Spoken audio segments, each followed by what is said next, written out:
என்னத்த கந்த துணியை எடுத்து கட்டினாலா சித்தாங்கு துண்டு துணியை எடுத்து உடுத்தினாலா சித்தாங்கு கஞ்சுளி கப்பற கை கபாலம்மா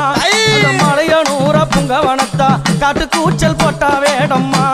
தந்தானத்தா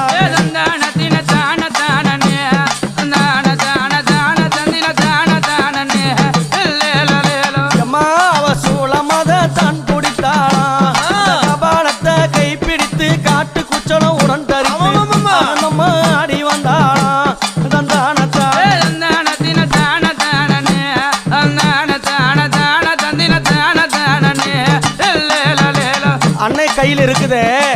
அக்னி எரிந்து கொண்டு வருதே அது என்ன தெரியுமா அது 5 கண்டர்கள் சிரத்தை அறுத்து கபாலத்தை உண்டு செய்து அந்த பிரம்ம கபாலத்தை எங்க அம்மா கையில வச்சு இருக்கிறாளே அந்த கபாலத்தை பாரு 5 தலைகள் இருக்கும்